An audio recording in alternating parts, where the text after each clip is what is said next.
Assalamualaikum warahmatullahi wabarakatuh. Saya bagian dari kelompok 3 akan menjelaskan hasil wawancara kami terhadap nasabah. Dan juga saya akan menjelaskan bagian dari laporan saya, yaitu pada bagian bab 3 yang menjelaskan beberapa subbab. Pertama ada kerangka pemecahan masalah, kedua realisasi pemecahan masalah, ketiga waktu dan tujuan, keempat metode kegiatan. Saya akan menjelaskan terlebih dahulu hasil wawancara saya terhadap nasabah. Ada beberapa pertanyaan yang saya tanyakan. Salah satunya yaitu saya bertanya mengenai nama lengkap daripada nasabah. Sebut saja KR, beliau adalah narasumber kami untuk melaksanakan tugas daripada mata kuliah Hukum Perbankan Syariah untuk ujian akhir semester. Ada beberapa pertanyaan yang saya tanyakan kepada KR, salah satunya mengenai apakah KR ada tabungan di bank konvensional dan bank syariah. Lalu KR menjawab tentu saja ada gitu. Lalu berikutnya saya menanyakan transaksi apa saja yang sudah kakak lakukan di bank syariah dan bank konvensional. Lalu kakaknya menjawab, kalau untuk bank syariah saya baru sekali transaksi karena memang selama ini pakainya selalu bank konvensional. Dari buka tabungan, transaksi apapun yang berhubungan dengan bank hampir 80% itu di bank konvensional. Bank syariah itu kalau kakaknya bilang, narasumber kami, di bank syariah di bank konvensional itu hanya pinjaman kayak transfer dan lain sebagainya. Lalu ada kirim uang lewat clearing di bank konvensional. Lalu saya bertanya, berarti kakak punya kredit ya? Atau punya pinjaman di bank syariah maupun konvensional? Kakaknya menjawab, tentu saja punya. Lalu pertanyaan saya berikutnya, alasan kakak untuk melakukan pinjaman di bank syariah dan bank konvensional itu seperti apa? Kakaknya menjawab, waktu itu alasannya untuk keperluan pernikahan, karena pernikahan itu kan butuh biaya yang besar ya. Dan untuk di bank syariah itu kakak minjamnya untuk DP rumah. Nah, itu sekian pertanyaan yang saya ajukan kepada narasumber. Setelah saya menjelaskan hasil wawancara saya terhadap narasumber, berikut saya akan jelaskan bagian laporan saya, yaitu pada bab 3. Bab 3 yang mana isinya sebagai berikut. Ada materi dan metode pelaksanaan. Ada 4 sub pembahasan teman-teman. A. Kerangka pemecahan masalah. Kerangka pemecahan masalah itu ialah merupakan serangkaian prosedur dan langkah-langkah dalam penelitian yang bertujuan untuk mendapatkan tahapan yang terstruktur secara sistematis sehingga penelitian ini dapat dilakukan dengan efektif dan efisien. Terus berikutnya ada yang poin B, ada realisasi pemecahan masalah. Dalam realisasi pemecahan masalah, kami melakukan wawancara terhadap nasabah yang menabung dan melakukan kredit di 2 bank, yaitu bank konvensional dan bank syariah. Subbab yang ketiga ada khalayak sasaran. Khalayak sasaran itu ialah nasabah di bank konvensional dan bank syariah. Dan poin keempat yaitu ada tempat dan waktu. Kami melakukan wawancara melalui Zoom pada hari Sabtu 17 Desember 2022. Yang terakhir ada metode kegiatan. Kegiatan wawancara kami kepada nasabah untuk menunaikan tugas ujian akhir semester yang diberikan pada mata kuliah Hukum Perbankan Syariah. Saya Roberta Andrea. Di video ini saya akan menjelaskan bagaimana persyaratan pengajuan pinjaman baik di bank konvensional maupun syariah. Yang pertama yang akan dibahas yaitu mulai dari persyaratan pengajuan pinjaman di bank konvensional. Sebenarnya persyaratan itu mudah ya teman-teman. Jadi hanya perlu untuk mengirimkan berkas ataupun data diri seperti KTP, ID card, maupun kartu kredit kepada bank konvensional hanya melalui email. Jadi cukup melalui email saja ya, tidak perlu ketemu. Selanjutnya yaitu persyaratan pengajuan di bank syariah. Berbeda dengan bank konvensional, jikalau mengajukan peminjaman ke bank syariah, itu dari pihak bank syariah akan datang ke rumah kita, ngecek gimana sih keadaan kondisi rumah kita. Terus bukan hanya rumahnya, teman. Kalau di bank syariah, sih harus ada yang namanya anggaran jaminan. Misal yang jadi jaminan itu mobil. Nah, mobilnya itu harus dicek dulu sama mereka. Bagaimana kerangka mesinnya, terus platnya juga pasti dicek. Oh, apakah sudah? Supaya lebih teliti. Persyaratan itu lebih teliti dibanding bank konvensional. Nah, yang nggak kalah penting, persyaratan selanjutnya yaitu SLIK. Yaitu SLIK.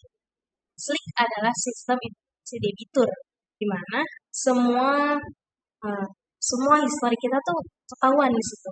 Apakah kita pernah jam di bank lain, atau kita pernah kontestasi, kita pernah bermasalah, itu semuanya tercatat di situ. Jadi kalau misalkan SLIK-nya itu ada masalah, ya kemungkinan untuk kita diterima, untuk kita di ACC pinjam di bank tersebut, itu juga semakin berkurang. Karena di SLIK-nya itu sudah tercatat riwayat kita itu kurang bagus, atau kita mungkin telat bayar. Gitu. Jadi harus, SLIK itu harus dijaga. Nah, selanjutnya, jikalau kita akan meminjam ke bank, itu bank konvensional atau bank syariah, pasti diminta yang namanya slip gaji. Slip gaji itu diperlukan karena supaya untuk mengetahui berapa sih gaji dari si peminjam itu gajinya. Jadi apakah nanti terjamin buat ganti rugi, buat ganti rugi maaf. Apakah terjamin buat bayarannya kamu seperti itu. Untuk nominal gantinya, misalkan buat jangka 2 tahun, seperti ini itu juga ditentukan dari slip gaji.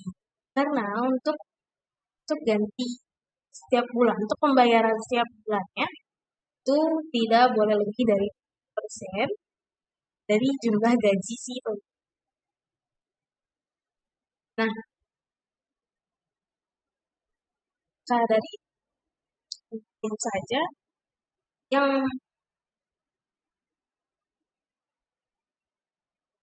sekarang-sekarang ini kan bank konvensional itu lebih tinggi daripada bank syariah untuk masalah karena ya, karena kalau di bank syariah harus cek dulu lah ke rumah gitu. Justru malah kayak malu loh gitu. Tapi malah abang datang ke rumah buat ngecek semuanya. Makanya orang-orang lebih ke bank konvensional. Kalau bank konvensional, pihak bank itu tidak perlu datang ke rumah kita. Kita bisa komunikasi mereka lewat, bisa lewat email, bisa lewat WhatsApp, bisa pun di luar daerah sekian saya lakukan. Terima kasih. Nama saya Rizky Ramadan, NIM akhir 121. Saya akan menjelaskan tentang lebih besar mana bunga bank syariah dibanding bank konvensional dan lebih cepat mana ACC dari bank syariah ataupun bank konvensional ketika kita mengajukan pinjaman. Baik, yang pertama itu lebih besar mana sih bunga dari bank konvensional atau bank syariah? Jadi lebih besar bunga dari bank syariah karena dikarenakan mekanisme dari bank tersebut. Sedangkan lebih cepat mana persetujuan apabila kita mengajukan pinjaman dari bank syariah ataupun konvensional. Jadi jawabannya itu lebih cepat jika kita mengajukan pinjaman di bank syariah, karena bank syariah prosesnya lebih cepat dibandingkan bank konvensional serta syarat-syaratnya lebih mudah bank syariah ketimbang bank konvensional. Sistem perbankan di Indonesia terdapat dua macam, yaitu bank syariah dan bank konvensional. Nah, bank konvensional tentunya udah sangat terkenal ya di kalangan masyarakat Indonesia karena dia udah tersebar di mana-mana di Indonesia gitu. Sedangkan bank syariah masih bisa dibilang dia baru tren zaman sekarang gitu. Kenapa bisa tren? Karena bank syariah ini terkenal sistem dengan menggunakan sistem prinsip syariat Islam gitu. Jadi terkenalnya kalau bank syariah itu dia nggak bakal ada riba dan lain-lain gitu. Cuman kita perlu tahu juga nih bagaimana tanggapan di kalangan masyarakat terkait bank syariah dan bank konvensional gitu. Apakah sesuai dengan materi-materi yang telah kita pelajari? Oke, sebelum lanjut ke situ saya bakal ngejelasin apa sih perbedaan konsep produk bank syariah dan konvensional gitu ya. Nah, konsep dasar bank syariah atau bank Islam di Indonesia itu merupakan lembaga keuangan yang berfungsi memperlancar mekanisme ekonomi di sektor real melalui aktivitas kegiatan usaha, yaitu ada investasi, jual beli, atau lain-lainnya berdasarkan prinsip syariah, yaitu aturan perjanjian berdasarkan hukum Islam antara bank dan pihak lain. Untuk penyimpanan dana dan atau pembiayaan kegiatan usaha atau kegiatan lainnya yang dinyatakan sesuai dengan nilai-nilai syariah. Nah, nilai-nilai makro yang dimaksud adalah keadilan, maslahah sistem zakat, bebas dari bunga atau riba, bebas dari kegiatan spekulatif yang non-produktif seperti perjudian, bebas dari hal-hal yang tidak jelas dan meragukan atau goror, bebas dari hal-hal yang rusak atau tidak sah, dan penggunaan uang sebagai alat tukar. Nah, sedangkan nilai makro yang harus dimiliki adalah pelaku perbankan syariah adalah sifat-sifat mulia yang dicontohkan oleh Rasulullah, yaitu yang pertama ada jujur, dipercaya, menyampaikan, dan cerdas. Jadi ada siddiq, amanah, tablik, dan fatona. Nah, selain itu dimensi keberhasilan bank syariah meliputi keberhasilan dunia dan akhirat yang sangat memperhatikan kebersihan sumber, kebenaran proses, dan kemanfaatan hasil gitu. Jadi setiap prosesnya itu dengan menggunakan syariat Islam gitu. Biasanya bagi hasil kayak dijelaskan lebih dahulu nih kita prosesnya misal pinjaman, berarti dijelaskan dulu proses pinjaman itu gini, syaratnya gini gitu. Nah, kalau bank konvensional itu diatur dalam undang-undang perbankan. Nah, undang-undang perbankan juga mewajibkan setiap pihak yang melakukan kegiatan perhimpunan dana masyarakat dalam bentuk apapun atau investasi berdasarkan prinsip syariah harus terlebih dahulu mendapatkan izin OJK gitu. Nah, nih ada beberapa perbandingan yang bisa saya sampaikan. Yang pertama bank syariah. Nah, bank syariah ini dia melakukan investasi yang halal aja gitu. Sedangkan kalau konvensional dia ada yang halal dan haram.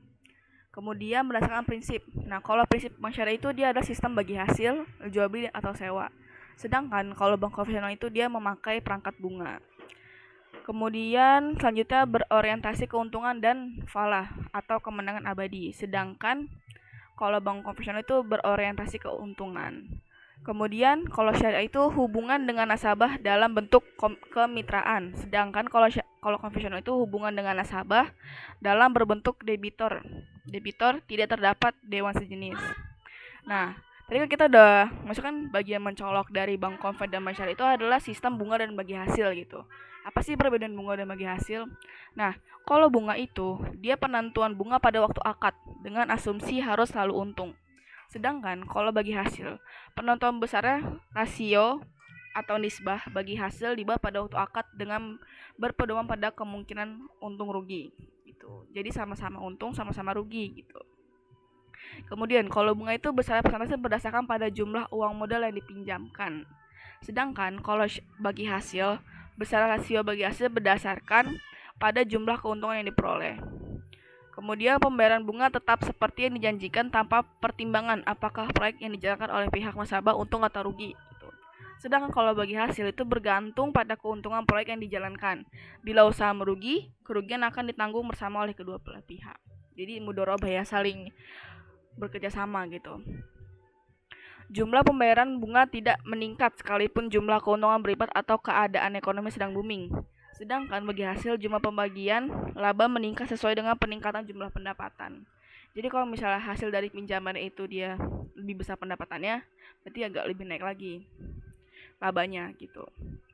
Kemudian eksistensi bunga diragukan kalau tidak kecam oleh semua agama termasuk Islam. Sedang kalau bagi hasil tidak ada yang meragukan keabsahan bagi hasil gitu. Jadi bank syariah ini didirikan dengan tujuan untuk mempromosikan dan mengembangkan pandangan prinsip Islam. Seperti itu ya teman-teman. Kurang lebihnya mohon maaf, semoga bermanfaat. Wassalamualaikum warahmatullahi wabarakatuh. Inilah foto hasil screenshot pada Zoom kegiatan kami mewawancarai nasabah.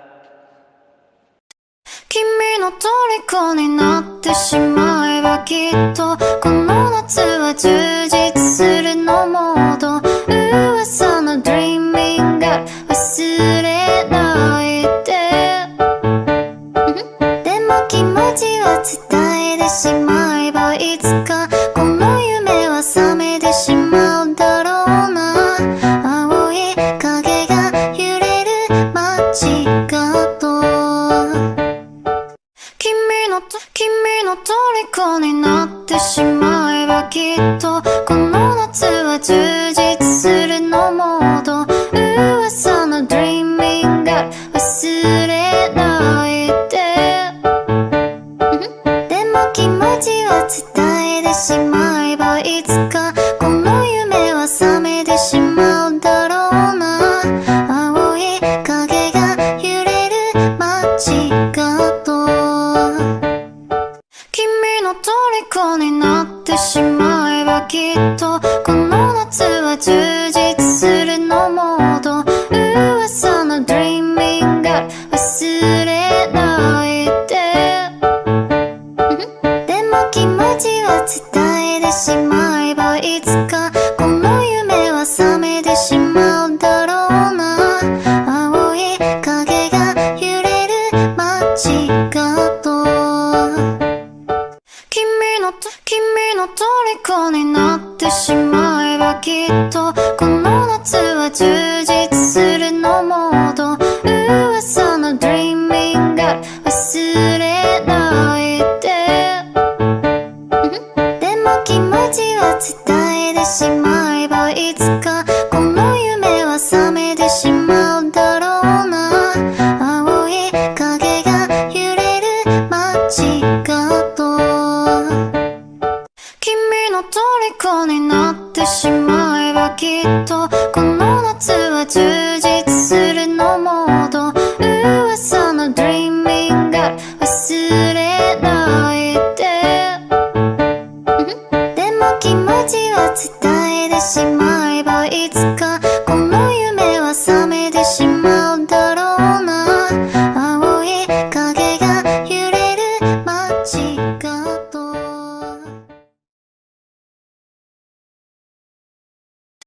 君の虜になってしまえばきっとこの夏は充実するのモード噂の Dreaming Girl 忘れないででも気持ちは伝えてしまえばいつかこの夢は覚めてしまうだろうな青い影が揺れる街角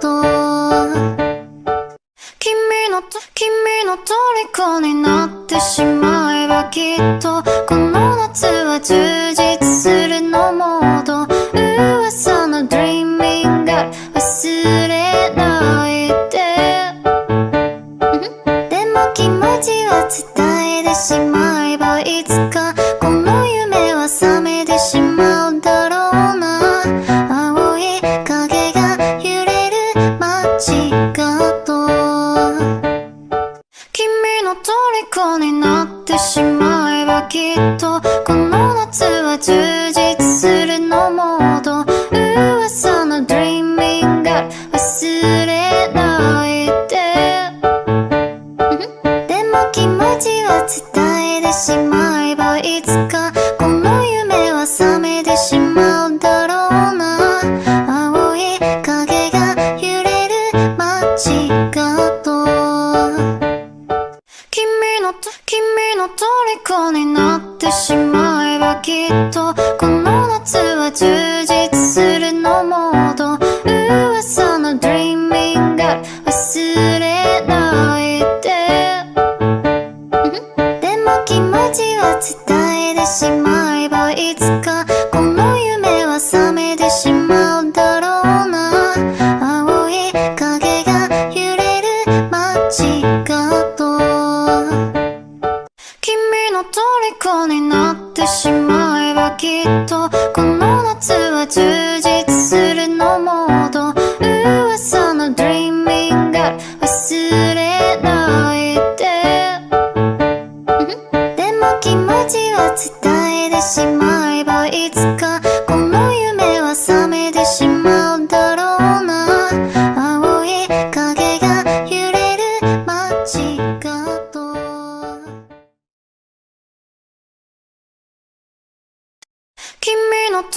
虜になってしまえばきっとこの夏は充実するのモード噂の Dreaming Girl 忘れないででも気持ちは伝えてしまえばいつかこの夢は覚めてしまうだろうな青い影が揺れる街角君の虜になってしまえばきっとこの夏は充実するのモード噂の Dreaming Girl 忘れないででも気持ちは伝えてしまえばいつかこの夢は覚めてしまうだろうな青い影が揺れる街角君の虜になってしまえばきっとこの夏は充実するのモード噂の Dreaming Girl 忘れないででも気持ちは伝えてしまえばいつかこの夢は覚めてしまうだろうな青い影が揺れる街角君の虜になってしまえばきっとこの夏は充実するのモード噂の Dreaming Girl 忘れないで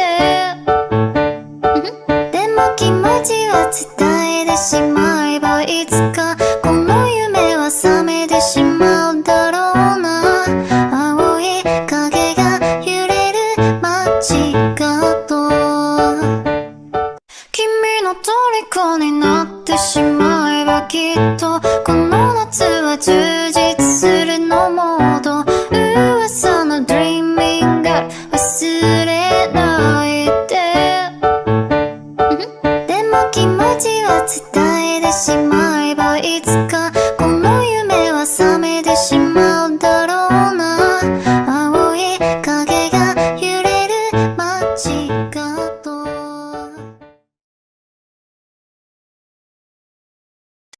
君の虜になってしまえばきっとこの夏は充実するのモード噂の Dreaming Girl 忘れないででも気持ちは伝えてしまえばいつかこの夢は覚めてしまうだろうな青い影が揺れる街角君の虜になってしまえばきっとこの夏は充実するのモード噂の Dreaming Girl 忘れないででも気持ちは伝えてしまえばいつかこの夢は覚めてしまうだろうな青い影が揺れる街角君の虜になってしまえばきっとこの夏は充実するのモード噂の Dreaming Girl 忘れないででも気持ちは伝えてしまえばいつかこの夢は覚めてしまうだろうな青い影が揺れる街角君の虜になってしまえばきっとこの夏は充実するのモード噂の Dreaming Girl 忘れないででも気持ちは伝えてしまえばいつかこの夢は覚めてしまうだろうな青い影が揺れる街角君の虜になってしまえばきっとこの夏は充実するのモード噂の Dreaming Girl 忘れないででも気持ちは伝えてしまえばい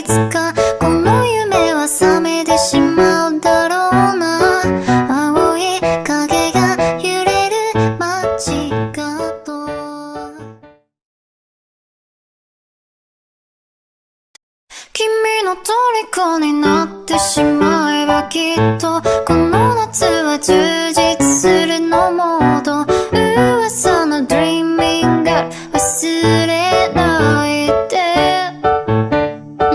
でも気持ちは伝えてしまえばいつかこの夢は覚めてしまうだろうな青い影が揺れる街角君の虜になってしまえばきっとこの夏は充実するのモード噂の Dreaming Girl 忘れないで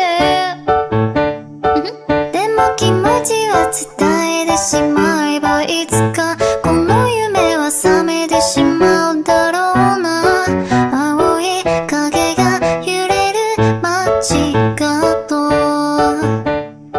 君の虜になってしまえばきっとこの夏は充実するのモード噂の Dreaming Girl 忘れないででも気持ちは伝えてしまえばいつかこの夢は覚めてしまうだろうな青い影が揺れる街角君の虜になってしまえばきっとこの夏は充実するのモード噂の Dreaming Girl 忘れないででも気持ちは伝えてしまえばいつかこの夢は覚めてしまうだろうな青い影が揺れる街角君の虜になってしまえばきっとこの夏は充実するのモード噂の Dreaming Girl 忘れないででも気持ちは伝えてしまえばいつかこの夢は覚めてしまうだろうな青い影が揺れる街角